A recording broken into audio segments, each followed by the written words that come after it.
So, what lie didn't they tell me? You could say they lied to me every day by saying you'll be fine. I think the first lie with any kid is Santa Claus. Yes, he's fake. As a child, I became so aware of how impossible the idea of Santa existing was. If I came downstairs and saw like a strange man that happened to come down my chimney and leave me things, I guess it's like an anti-robbery. I would write letters explaining the reasons why I did not believe that Santa could exist or make it to all of these kids' houses.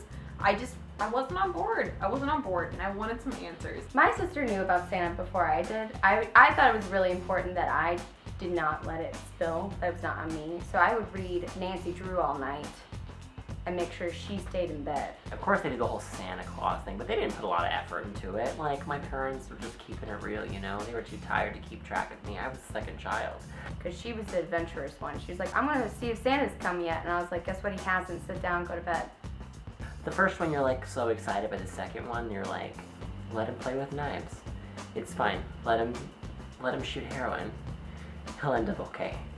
And as far as like where babies come from, and my parents are like very liberal, very open-minded. They like wanted my sister and I to know the truth. So I do remember having a book called It's Perfectly Normal. My parents were street shooters. The person who told me about sex was Courtney Porter in second grade. I wonder if I still have that book. And I was in church, and I asked my parents straight up, like, hey, what's up with the sex thing? Does that mean every family here in church had to have sex to have a kid? Must be somewhere. It's a good book. I'll give it to my kids.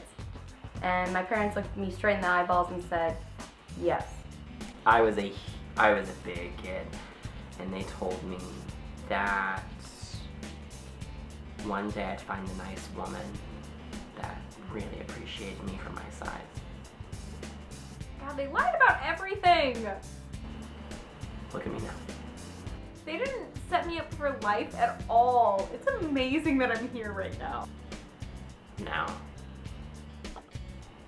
6 feet tall, 150 pounds, and drinking Moscato in front of a pink backdrop. America, right? My dad made me fear everything, that like every worst case scenario would probably happen to me, and therefore I needed to be very prepared. If you're a white kid, like, of course, like, your parents are gonna have to look you in the eyes and lie to you and be like, yeah, life is gonna be hard for you. Like, every time I would go out roller skating, helmet, wrist pads, elbow pads, knee pads. Life has been a breeze for me.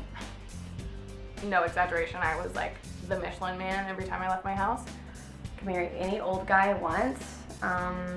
I can pick who I want to have my babies. And, geez, I can walk down the street and say, hey, what's up? And then we'll be like, get down on the floor! You know what I mean? I'm open to lying. I'm open to lying to my kids in their best interest. Lies I would tell my kids. I guess I'd lie to them about everything. You know, like, people are good, they're not animals, you're gonna be fine.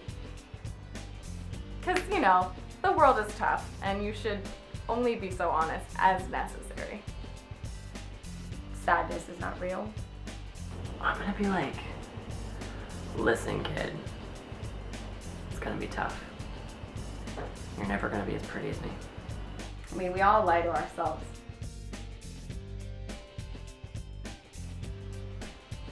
Oh, to get through the day. To be honest, you're adopted. No wonder our parents lied to us. A lot of carbs.